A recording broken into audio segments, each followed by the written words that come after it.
एक नौजवान का वाकया स्टोरी आपको बयान करने जा रहा हूं। ये अपने वालिदैन का इकलौता बेटा था, और जब बेटा इकलौता होता है तो काफी लाड प्यार से उसको पाला जाता है। इसका भी कुछ ऐसा ही मामला हुआ था कि इसे भी काफी लाड प्यार से पाला गया। वक्त के साथ साथ वो बड़ा होता चला गया। लाड प्यार की वजह से उसका जो दिमाग था वो खराब होता गया, यानी बिगड़ता चला गया। वो उसके अंदर वालिदैन की लिए को मोहब्बत, शफकत, प्यार और हमदर्दी का जज्बा उसमें था नहीं। माँ बाप के साथ बदतमीजी करता, इनके साथ बद अखलाकी करता, उल्टे सीधे अल्फाज कहकर माँ बाप को तकलीफ पहुंचाता। एक वक्त आया कि वालिद साहब का इंतकाल हो गया, और इसी तरह बाप को तकलीफ देता देता देता रहा। आखिर कभी बाप से इसने माफी ना मांगी, और वालिद साहब एक दिन दुनिया से रुखसत हो गए। अब माँ अकेली रह गई। वालिद की वफात के बाद भी इस नौजवान में कोई तब्दीली ना आई। वो जैसा था वैसा ही रहा, बदतमीज का बदतमीज, बद अखलाक का बद अखलाक, बेबाक था। माँ बाप के साथ तो बदतमीजी करता था, बाप के जाने के बाद अब माँ के साथ भी वो बदतमीजी, बद अखलाकी, तू तड़ा, अबे तबे से बातें करता। दिन ब दिन इसका रवैया खराब से खराब होता चला गया। माँ बहरहाल माँ होती है, इसके अंदर औलाद के लिए बेतहाशा मोहब्बत होती है। औलाद कितनी बिगड़ी हुई हो, माँ अपनी शफकत का और अपनी मोहब्बत का अंदाज बनाए रखती है। बुरे साथियों की दोस्तियों ने इसे मजीद बिगाड़ रहा। घूमना फिरना, उल्टी सीधी दोस्तों की हरकतें करना, ये इसकी प्रैक्टिस थी। माँ इसको मना करती। माँ को अच्छी तरह मालूम था कि बुरे साथियों की वजह से ये मजीद बिगड़ेगा, ये मजीद खराब हो जाएगा। वैसे ही इसका दिमाग है ही इस तरह का। माँ के लाख समझाने के बावजूद भी इसके अंदर कोई तब्दीली ना आई, और उल्टा ये माँ पर चढ़ाई कर देता, उल्टा सीधा बोलना शुरू कर देता। एक दिन माँ ने भी इसको खत्ती लिख दिया कि अब भी वक्त है, सुधर जा, मैं तुझे समझा रही हूं, सीधे रास्ते पर चल। अगर तूने अपने आप को ना बदला तो मैं अपने बड़े भाई के कहकर तुझे फिर अदब सिखलाऊंगी, यानी अब मैं तेरी शिकायत करूंगी, इन्वॉल्व करना पड़ेगा किसी ना किसी को तेरे मामले में। अब इस धमकी का भी इसको कोई असर वसर हुआ नहीं कि मामू भी क्या बिगाड़ लेगा मेरा। उसने और मजीद उल्टा सीधा बोलना शुरू किया, और मामू के बारे में भी जो मुंह में आया बकवास उसने कर डाली। अब उसकी उम्र बढ़ते बढ़ते 24 साल की हो गई। अट्टा कट्टा नौजवान, ताकत हाथों में बाजुओं में। कोई मुदाखलत करता तो उस पर बरस पड़ता, तुम होते कौन हो मेरे मामले में बोलने वाले। अभी इन्हीं हरकतों का सिलसिला इसका शुरू था कि माँ इसको मजीद समझाने लगी, उसको तलकीन करने लगी, उसको नसीहतें करने लगी। अब 24 साल का लड़का अब किसी काबू में नहीं आ रहा।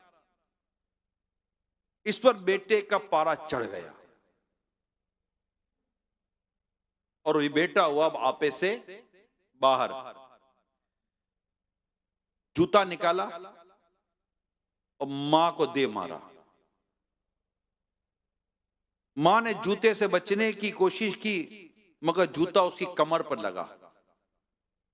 मां बैठकर ज़ारो कतार रोने लगी। वो अपनी किस्मत को रो रही थी कि ऐसा बदबख्त बेटा मैंने पैदा किया। वो अपनी अपने आप को कोस रही थी। होता है ना कि मेरे अपने आप को याद कर रही है, अपने अमाल याद करेगी कि ऐसा बदबख्त बेटा मेरे यहाँ पैदा हो गया कि मुझे मेरा बेटा जूतों से मार रहा है। उसको कहीं किसी किस्म की कि लड़के को कोई नदामत, को अफसोस नाम की कोई चीज नहीं थी।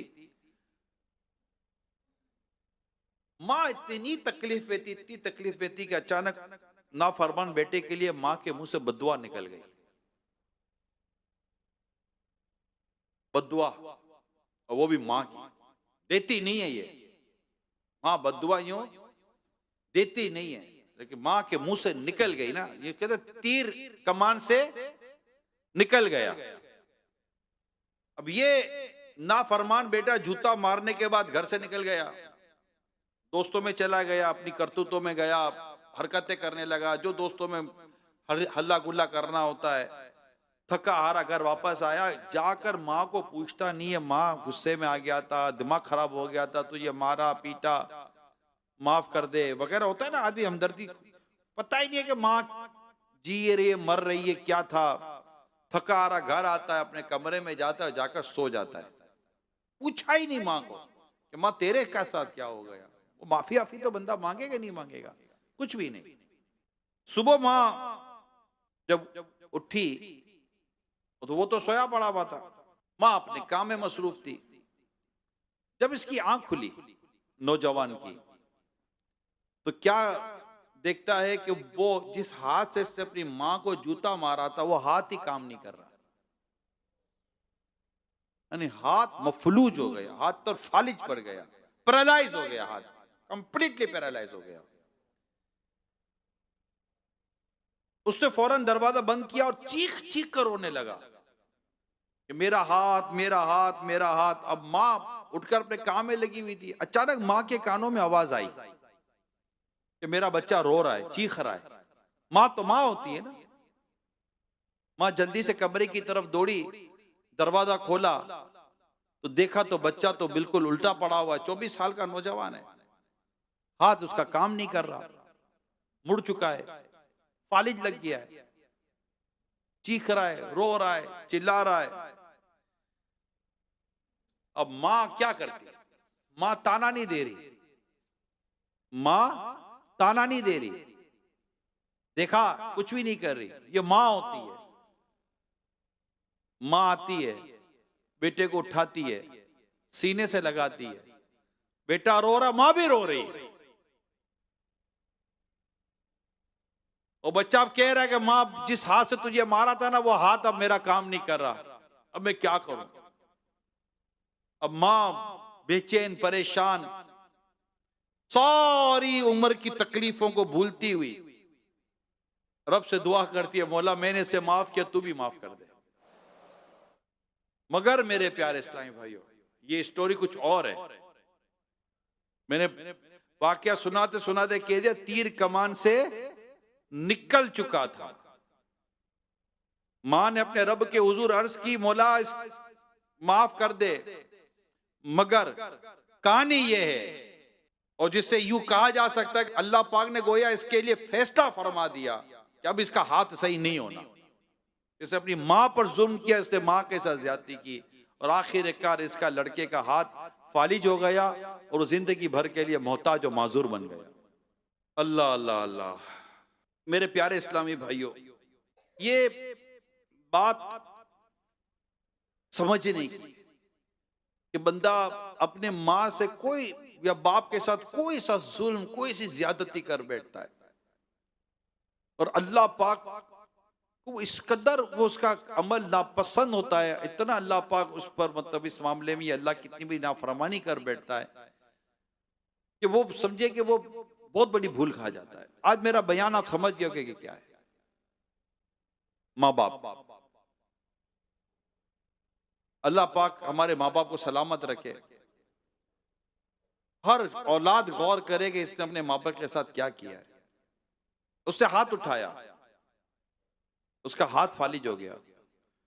कोई अपनी माँ के आगे जबान चलाता है, कोई अपनी माँ को तेज नजरों से देखता है, कोई अपने बाप को बुरा भला कहता है।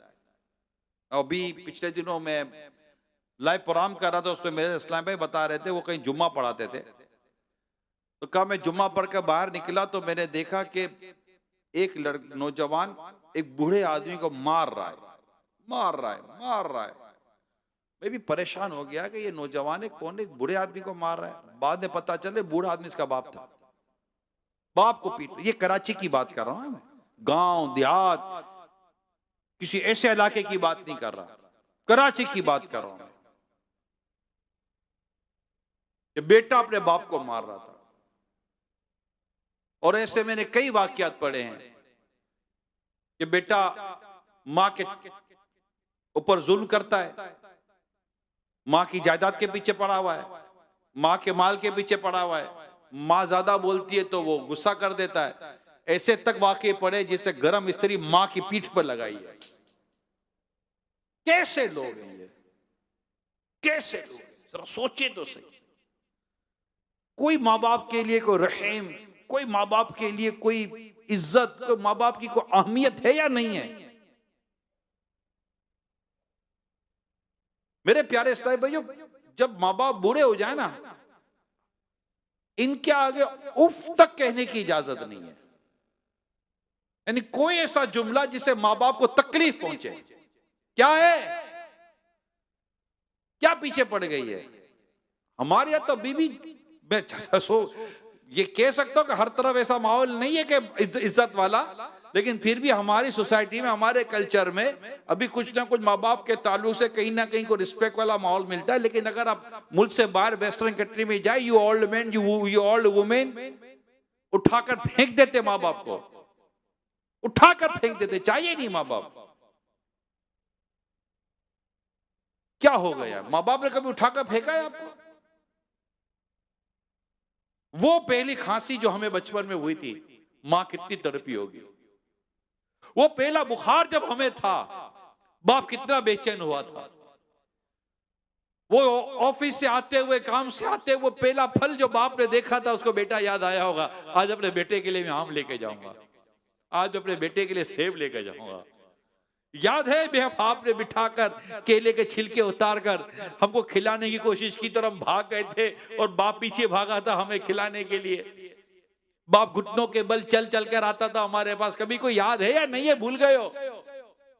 कभी याद है कि माँ ने अंडा बना कर दिया था, कहा था माँ मुझे ये अंडा नहीं खाना, मुझे ये अंडा नहीं खाना, तो माँ ने कहा बेटा सबर कर तेरे को दूसरा अंडा बना देती हूँ। याद है या नहीं है कोई सी बात? मुझे शरबत नहीं पीना। आज भी इफ्तार के वक्त भी बच्चा जिद करता है, माँ 4 किस्म के शरबत बना कर देती है। आज की बात करो, आज 24वां रोजा है। आज भी कितने बाप होंगे जो इस बात पर तड़प रहे होंगे कि मेरे बेटों के लिए ईद के लिए पैसे नहीं है, ईद के कपड़े दिला दो मैं उनको। आज ऑफिस से लोन मांगता है, जॉब से बोनस मांगता है, रात भर जाकर नौकरी करता है या काम करता है। क्यों? कि अपने बच्चों के लिए कोई एक सूट ले लूंगा, बच्चों के लिए कोई जूते ले लूंगा। अब्बू आप अपने लिए तो लो, बेटा भी मेरी जिंदगी चली गई, तेरे लिए जीना है। आज की बात कर रहा हूं, आज भी यही हो रहा है। आज भी रात को बैठकर माँ बाप आपस में बात करते होंगे कि ईद है, ईदी में बच्चे को क्या देंगे। बाप बोलेगा सैलरी मिल नहीं रही है या बढ़ नहीं रही है, कुछ तो देना पड़ेगा ना, अपना बेटा है, क्या दोगे बेटे को? चलो कुछ बेचते हैं, कुछ करते हैं, उधार ले लेते हैं। अस्पतालों में जाकर देखो तो ये ऐसे ऐसे बच्चे पड़े हुए, ऐसे ऐसे बच्चे पड़े हुए कि डॉक्टर ने मना कर दिया माँ बाप को गोया के, लेकिन बाप है उम्मीद नहीं तोड़ रहा, जा जाकर कर्जा मांग रहा है कि मुझे मेरे बेटे का इलाज कराना है, मैं भर दूंगा, बोल रहा मैं भर दूंगा। और कई ऐसे बाप इस वक्त अस्पतालों में पड़े हुए होंगे जिनकी औलाद का पता तक नहीं होगा कि हमारे बाप के ऊपर बीत क्या रही है। क्या हाल हो गया हमारा। अपने माँ बाप के साथ इतनी ज्यादती कर रहे हैं, इतनी बेरुखी कर रहे हैं, इतना जुल्म करते माँ बाप के ऊपर। इसी तरह का एक नालायक और बेशर्म किस्म का बेटा था, बाप मर गया, बाप का इंतकाल हो गया था। अब बेटा मां को कोसता ही रहता था। बड़ा वाकया, मैं छोटा कर रहा हूं। बेटा मां को कोसता ही रहता था। मां क्या करे, मां जाए भी किधर, बेचारी अकेली है, एक ही जवान बेटा है, और उसको कोस कोस कोस कोस के मां को आधा बीमार कर दिया। और पता है क्या बोलता था, बुड्ढी ये तो बाप की पेंशन है जो तुझे मिलती है, वरना तुझे मैं अपने साथ रखूं, गाड़ी में ले जाता, बाप की पेंशन लेता और मां के हाथ तक में ना देता और जाकर पेंशन के पैसे उड़ा देता। मां कुछ बोलती तो मां को 2 बातें सुनाता। इसी तरह माँ की नाफरमानियां करता करता करता करता माँ को सताता सताता बड़ा हो गया और बड़ा हो गया। एक दिन दोस्तों के साथ बाहर घूमने चला गया पीछे उड़ाने के लिए, माँ को देने के लिए कुछ भी नहीं था इसके पास। जब दोस्त मुल्क घूमकर वापस आया, कार के अंदर कार तेजी से जा रही थी, कार का एक्सीडेंट हो गया। 4 या 5 दोस्त थे, सबसे ज्यादा चोटें इस लड़के को आई। इसको अस्पताल में एडमिट करवाया गया, बहुत कुछ इलाज करवाने की कोशिश की गई, लेकिन पता चला कि लड़का मोहताज और माजूर हो चुका है, माजूर हो गया। और माजूर होके जो पैसे मिलते हैं ना बाद ममालिक के अंदर, माजूर हो जाता है को मोहताज हो जाता है, उसको पैसे मिलते हैं। सजा देखो, जो माँ को पैसे के लिए लेके जाता था ना, आज वो दिन आया कि व्हील चेयर पे बैठकर खुद अपनी मोहताजी के पैसे लेने के लिए उसी तरह जाता था। माँ को सताने का अंजाम, बाप को सताने का अंजाम। ए मेरे प्यारे इस्लामी भाइयों, अगर माँ बाप जिंदा है ना, इनकी कदर कर लो, इनकी कदर कर लो, इनकी इज्जत कर लो। इनको एक बार ये कहते हैं ना, वाली साहब को लेकर बैठकर एक बार बैठे, अबू बैठे, अबू बैठो, आप बोलो बेटा क्या बात है, पैसे चाहिए? नहीं अबू आज पैसे नहीं चाहिए। कोई काम है? नहीं अबू कोई काम नहीं है। कहीं जाना है? नहीं अबू कहीं नहीं जाना। बेटा खैरियत? क्या बात है? कदमों में बैठे आप बाप के, घुटनों पर हाथ है बाप के, बाप के मुंह पर एक नजर शफकत की देखो, और बाप को बोल अबू आज जी कर रहा है, किस चीज का? आपका शुक्रिया अदा कर लेगा। अबू जज़ाकल्लाह, अबू thank you, you are great, आपने हमें पाला पोसा बड़ा किया, कितनी तकलीफ उठाई अबू आपने, मैं आपका शुक्रिया। क्या कब्र पे जाके ही बाप का शुक्रिया अदा करोगे यार? जीते जी नहीं कर सकते क्या?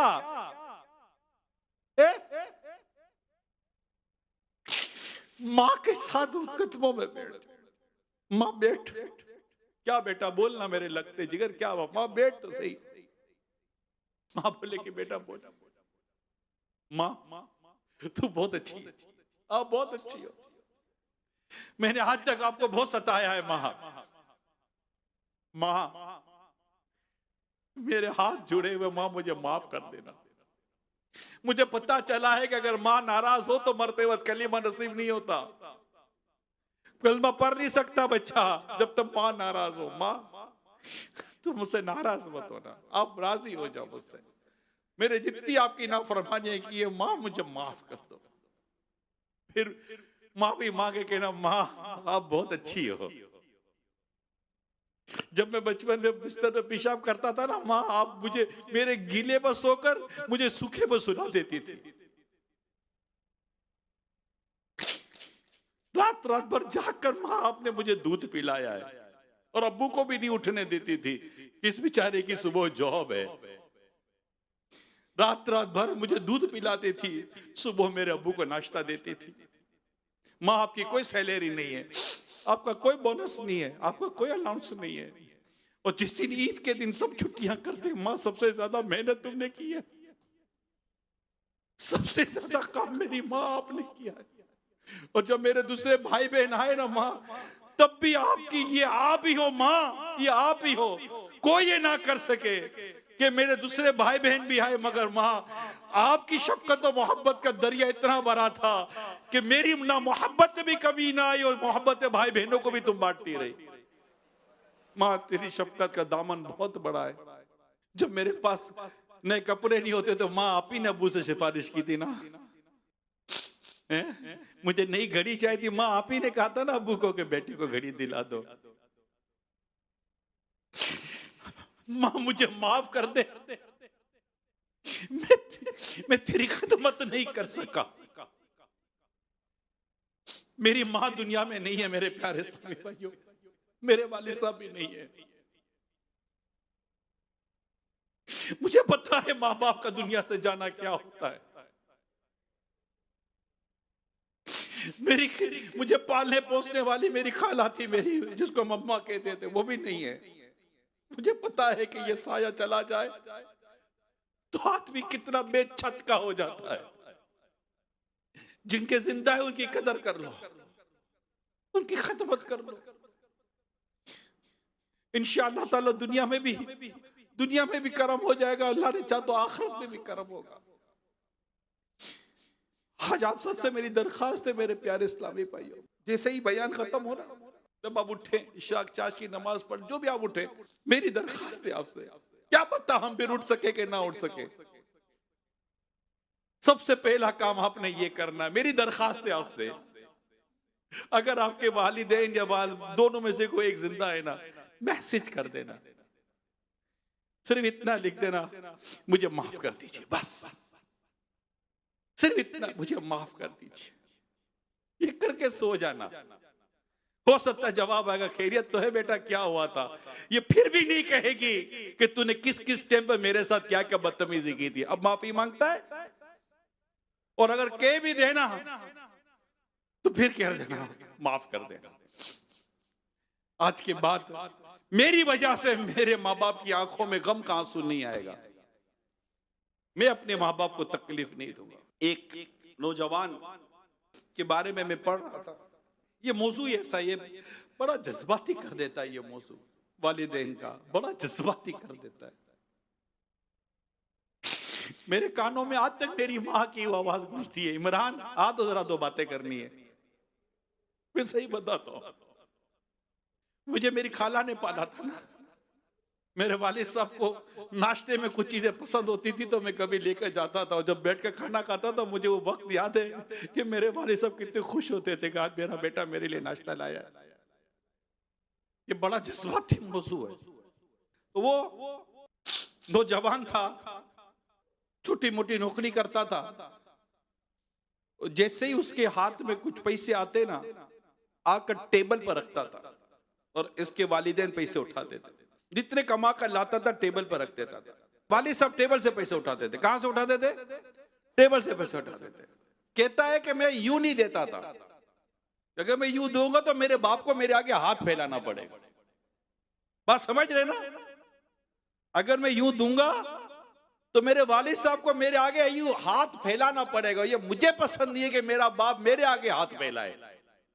मैं मांग मांग कर बड़ा हुआ हूं, मेरा बाप मेरे आगे हाथ क्यों फैलाए। मैं जाकर यूं टेबल पर रखता था, मेरे वालिद साहब पैसे उठा लेते थे। पैसे उठा के मेरे वालिद साहब मुझे दुआ देते थे, या अल्लाह मेरे बेटे को कुरान का इल्म अता फरमा। मेरे वालिद साहब एक ही दुआ करते थे, इसको कुरान का इल्म अता फरमा, इसको कुरान का आलिम बना दे। बेटा कहता है मैं रोजगार अपना छोटी मोटी जो भी मुझे रोजगार मिल जाता था कमा कर लाता था। एक दिन रास्ते में मैं जा रहा था तो मेरी मुलाकात एक आलिम साहब से हो गई। वो फतवा दिया करते थे। मुझे देखकर कहा कि नौजवान क्या मसरूफियत है आपकी। तो मैंने बताया कि छोटा मोटा रोजगार है करता हूँ। कहा बेटा आया करो हफ्ते में एक दिन, हमसे कुछ सीख लिया करो। वो नौजवान कहता है मैं इनके पास जाना शुरू हुआ और मैं सीखता, तो देखते देखते उसके अंदर चूंकि एक सीखने की ख्वाहिश थी तो बहुत जल्दी वो सीखना शुरू हो गया और ज़हीद तालिब इल्म बन गया। पढ़ते पढ़ते पढ़ते पढ़ते इसने इल्म दीन हासिल किया और काफी क्वालिफिकेशन हासिल कर ली। राइट, काफी क्वालिफिकेशन हासिल की। इवन कि इसने पीएचडी के लिए अप्लाई कर दिया। अब वक्त था थीसिस लिखने का। पीएचडी करने के लिए एक मकाला लिखा जाता है, थीसिस लिखा जाता है। अब इसको थीसिस लिखना था। अब ये सोच रहा था कि मैं टॉपिक क्या लूं मकाला लिखने के लिए, थीसिस लिखने के लिए। अचानक उसको अपने बाप की दुआ याद आ गई कि मेरे वालिद साहब दुआ करते थे, या अल्लाह मेरे बेटे को कुरान का इल्म अता फरमा दे। का कुरान पर थीसिस लिखता हूं। इससे कुरान पर मकाला लिखा कुरान के मुतालिक और अपना थीसिस जमा करवा दिया। जमा कराने के बाद एक प्रोसीजर होता है, ज्यूरी बैठती है, पूरे थीसिस को देखा जाता है, मकालों को देखा जाता है, स्टूडेंट्स वेट कर रहे होते हैं। एक दिन आया कि वो स्टूडेंट्स जमा थे और ऐलान मतलब अनाउंस होनी थी थीसिस की कि किसको पीएचडी की डिग्री मिलनी है। तो जो ज्यूरी आई, यानी जो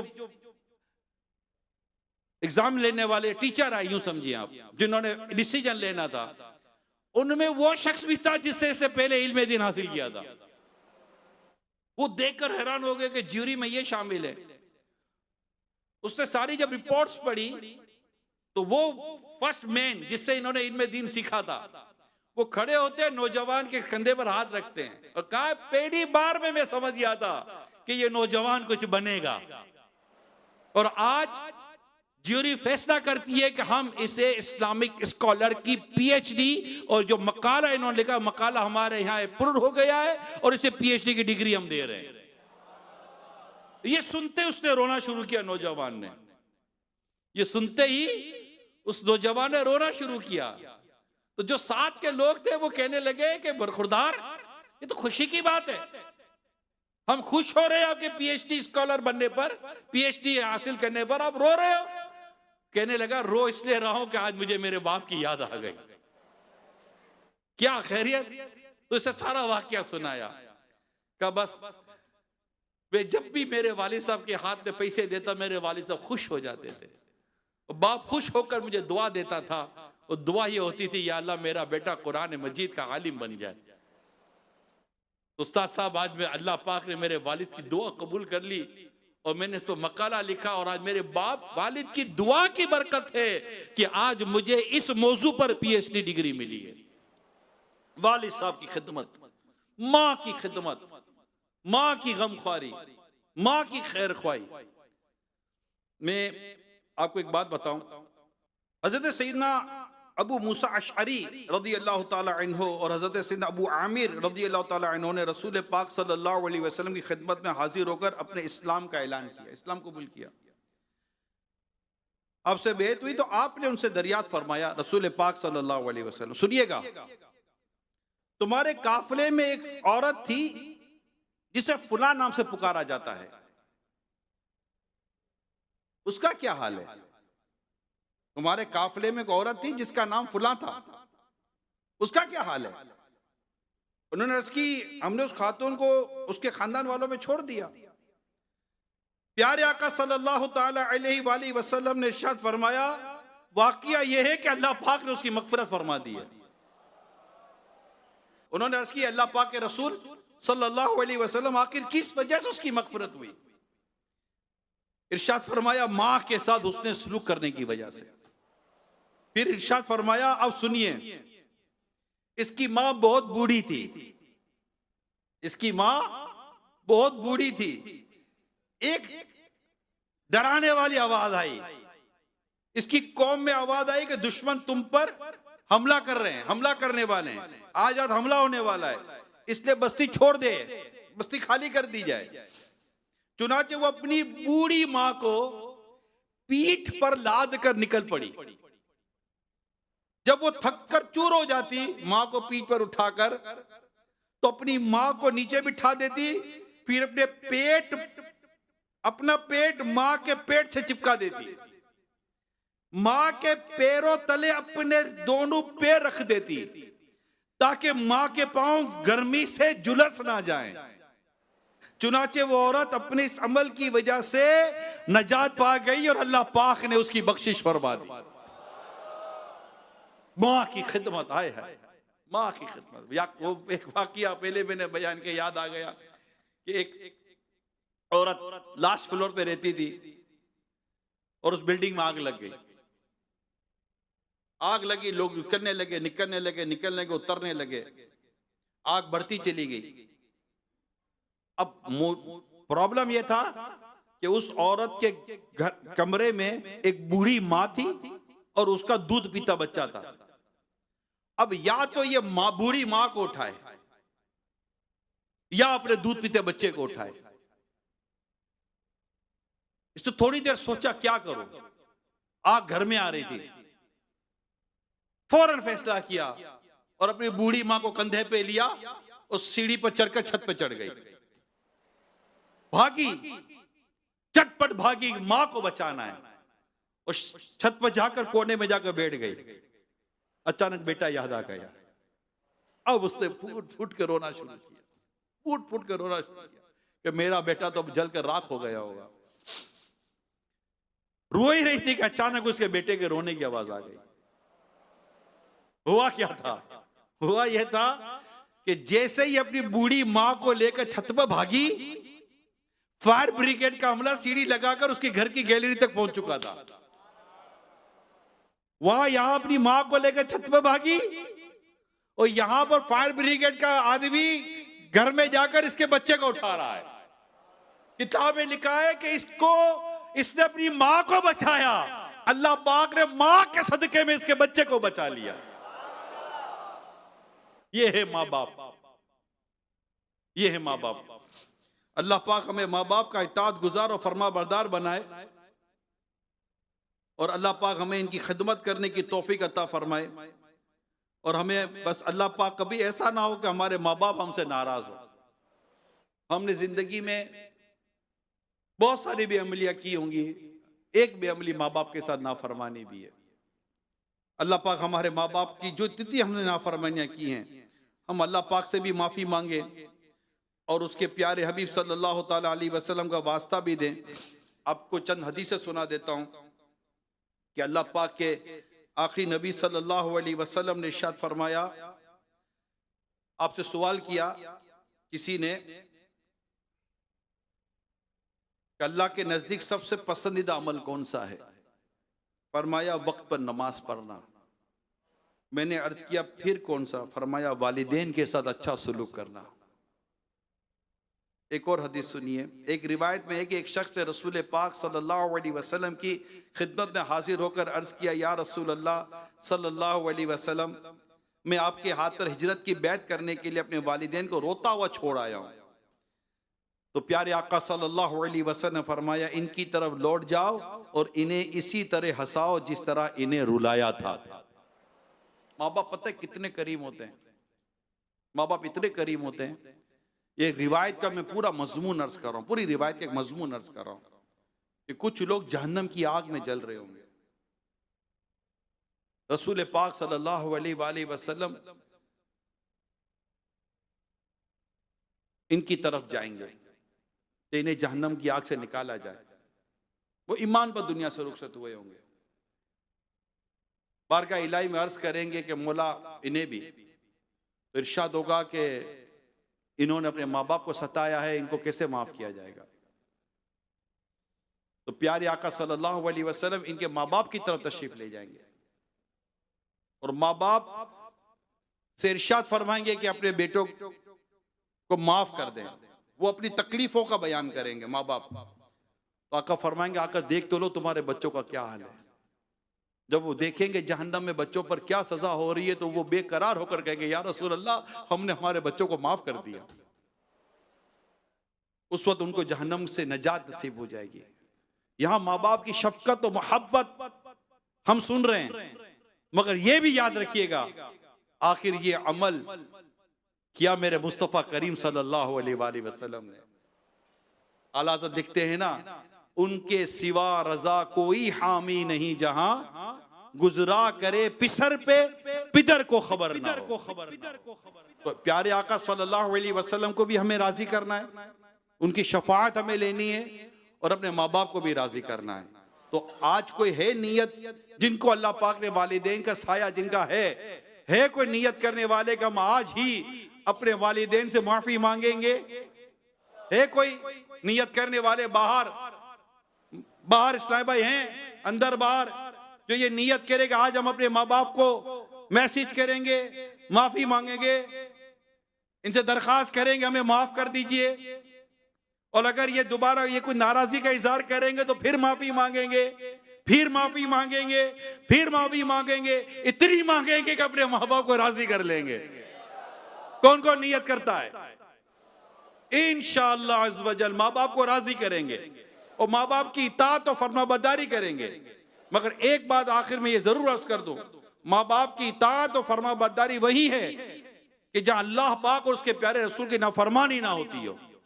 अगर माँ बाप को ऐसा हुक्म करते हैं कि अल्लाह पाक और उसके रसूल सल्लल्लाहु अलैहि वसल्लम की नाफरमानी होगी, वो बात नहीं मानी जाएगी। और वालिदैन से दरखास्त करता हूं कि आपका एहतराम, आपकी फरमाबरदारी अल्लाह और उसके रसूल का हुक्म है।